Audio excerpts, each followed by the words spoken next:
Raquel, sou repórter da Editoria de Política e dando sequência à série de entrevistas com os candidatos a prefeito de Fortaleza, conversaremos hoje com o candidato do PT, Eumano de Freitas.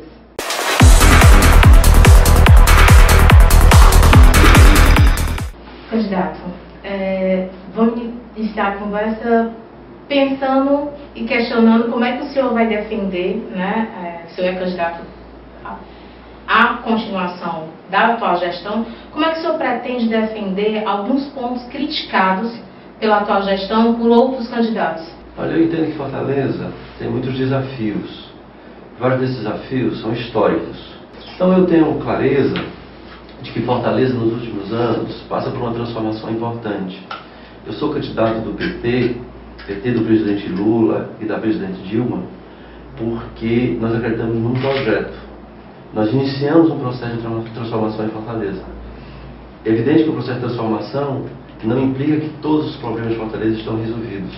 Então o que eu vou fazer na campanha é apresentar o que fomos capazes de fazer nesses 7 anos e meio. Nós efetivamente temos uma conquista importante, como por exemplo a passagem de ônibus do sistema integrado mais barata do Brasil. Se nós olharmos até a passagem em São Paulo, custa R$3. Se nós olharmos até a passagem no Rio de Janeiro, custa R$2,75. Aqui a passagem de ônibus custa R$2. Aqui o estudante paga meia. Aqui nós temos hora social. Nós temos tarifa social nos domingos e feriados. E nós temos 12 mil pessoas com deficiência que andam gratuitamente nos nossos ônibus. Então eu sou candidato a prefeito para, primeiro, dar garantia à população de que essa passagem mais barata vai continuar. Mas eu quero dar um passo à frente. Eu quero dar um passo à frente para enfrentar a fila que nós temos nos terminais e a situação de, na hora de ir para o trabalho, o ônibus está lotado. Então, nessa área, então, como é que eu imagino a minha campanha, como é que eu estou defendendo a nossa candidatura? É uma candidatura que garante todas as conquistas dos últimos 7 anos e meio, como a cidade que mais criou emprego com carteira assinada do Nordeste. Nós transformamos Fortaleza no maior destino turístico do Nordeste do país, mas que quer dar passos à frente, inovando em políticas públicas e fazendo avançar nas mais variadas áreas. Quem assumir como prefeito, vai assumir os professores que estão hoje na prefeitura, vai assumir com a estrutura que nós temos nas nossas escolas.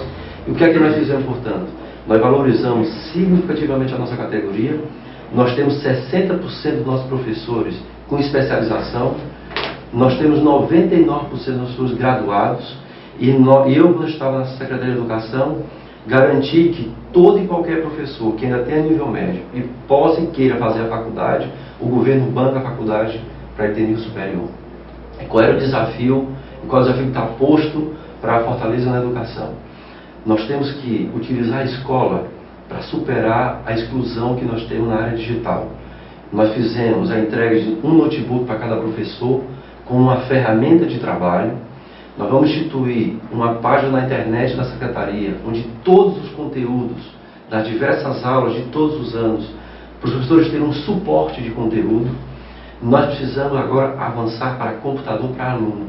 E nós precisamos fazer a ação que nós iniciamos agora de planejamento e formação dos professores. Nós temos já agora no professor de Fortaleza, a cada 100 horas do seu contrato, 20 horas ele não mais entra em sala de aula. Ele fica fazendo formação e fazendo planejamento. Eu entendo que isso é o caminho mais adequado. E precisamos, por fim, fazer uma integração maior da educação com a cultura e com o esporte. Eu estou muito convencido que nós devíamos priorizar não uma escola de tempo integral, mas a educação de tempo integral. E qual é a diferença? Em vez das atividades todas serem naquela escola, eu tenho uma atividade na escola, o aluno vai em casa e eu quero fazer parcerias com a academia de karatê, academia de judô, professores que deem aula de música e nós temos um reforço escolar. Então o que eu pretendo é que o aluno vá para a escola num turno e no segundo turno, o que nós chamamos de contraturno, ele tem atividade esportiva, atividade cultural e reforço escolar.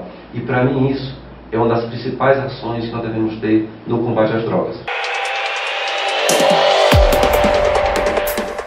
É importante ressaltar, Rodolfo, que Fortaleza, quando nós assumimos, tinha uma cobertura de apenas 10% da população com o programa Saúde da Família. Para você ter uma ideia, Nós tínhamos apenas 700 agentes comunitários de saúde ou agentes sanitaristas. São as pessoas que vão de casa em casa, visitando, levantando as informações. Nós saltamos para 4.070 agentes comunitários e agentes sanitaristas. Não há uma capital do país hoje que tenha a quantidade de postos de saúde abertos como tem em Fortaleza no terceiro turno. Nós fizemos um investimento grande para a construção do Hospital da Mulher. E ele é muito importante porque na medida em que você amplia o Programa Saúde da Família, há uma consequência prática. É que o Programa Saúde da Família, eu encontro o cidadão, a cidadã, mas eu aumento a necessidade de exames. O Hospital da Mulher vai nos permitir, em pouco mais de 30 dias, em simplesmente acabar a fila de ortopedia para as mulheres. E por consequência, os homens também terem maior rapidez no seu exame. Importante esclarecer que essa pessoa que está na fila é aquela que foi no posto de saúde, teve uma consulta, mas não tinha acesso ao exame ou ao especialista. Nós estamos trazendo essas mulheres para o Hospital da Mulher de uma forma marcada. Ela foi ao posto, ela tinha uma agenda mais para frente. Nós estamos antecipando a consulta do especialista e os exames. Saúde pública não é desafio só para Fortaleza, é desafio para todas as cidades, todos os governadores e para a presidenta Dilma. A nossa presidenta Dilma, que é uma grande presidente, na avaliação da saúde, todo o povo brasileiro estará a dizer: a saúde pública precisa melhorar muito. Isso é uma unidade nacional. E em Fortaleza, nós temos que rediscutir o financiamento da saúde pública, porque nós temos um IJF que custa 18 milhões e 900 mil e praticamente todo ele arcado pelo município de Fortaleza, pelo cidadão e a cidadã de Fortaleza. E metade do povo lá atendido é da região metropolitana e interior do Ceará. Então nós temos que adequar um sistema de financiamento que não recaia sobre o povo de Fortaleza, arcar com urgência e emergência do Ceará como um todo.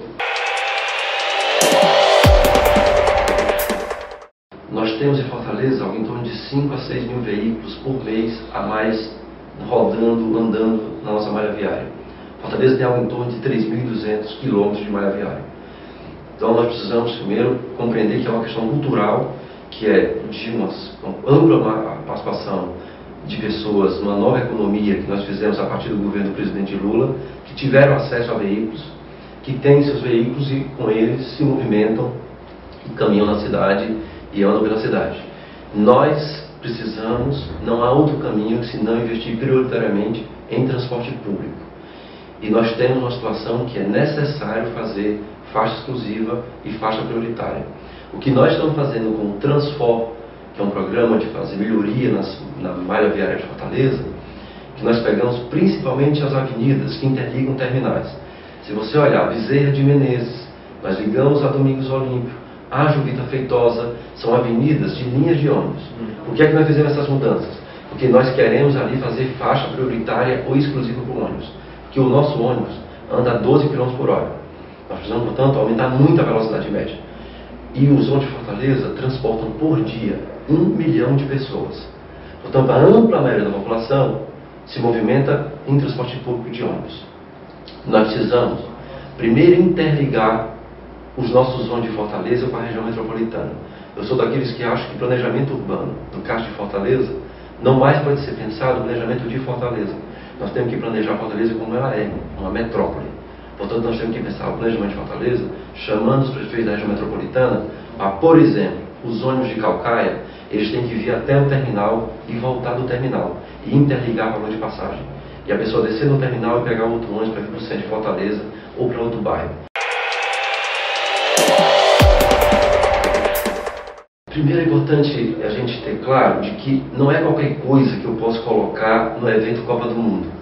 Eu não posso, por exemplo, como algumas pessoas já ouviram falar, eu poderia de repente fazer uma proposta de saneamento num bairro que é distante do que está acontecendo no evento. Isso não seria aprovado pelo governo federal, nem seria aprovado pelo BNDES, que é quem financiou. É preciso ter uma vinculação real entre o que você propõe em virtude da Copa do Mundo e aquela ação proposta, onde você vai buscar um financiamento junto ao BNDES.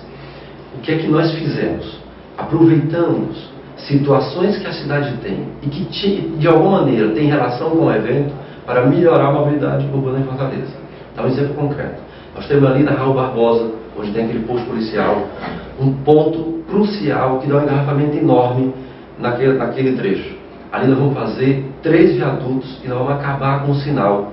Os sinais que nós temos ali, os 4 sinais, eles não mais existirão. Portanto, vamos resolver o problema naquela área. Nós vamos fazer um viaduto na Antônio Salles com o Washington Soares.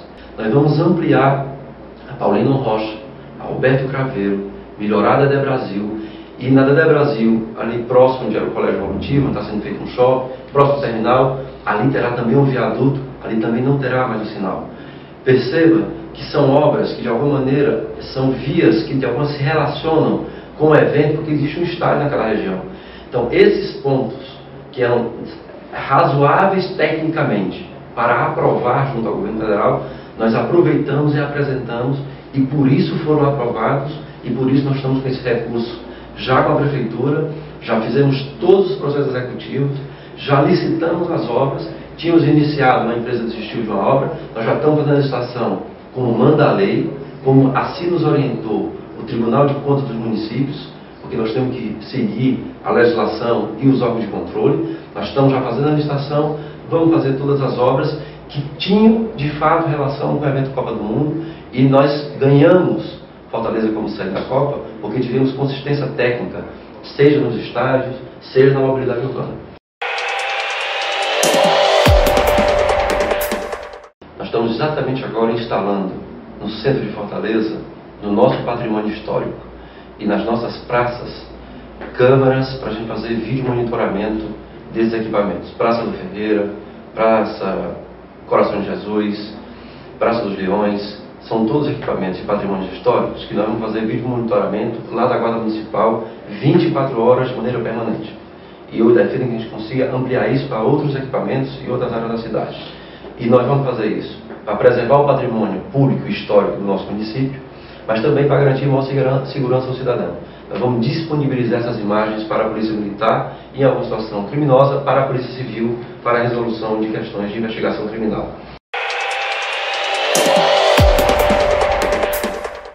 Na área de prevenção e combate às drogas, eu acho que o crack ele representa uma fase diferenciada. Porque se nós olharmos bem a vida comum dos cidadãos, muitas pessoas bebem cerveja, tomam uísque, tomam cachaça, e é uma droga. Mas essa droga, ela, de alguma maneira as pessoas conseguem, boa parte delas, conviver tomando álcool, mas ter uma vida familiar, ter uma vida no trabalho, ter uma vida na sua igreja. Ela pode gerar uma dependência, e nós temos casos de alcoólatras que são realmente dependentes, e uma grande pessoas que não são dependentes. O caso do crack, ele traz uma diferença. O crack, ele, muito rapidamente, ele quebra a conexão do indivíduo com as suas várias situações da vida.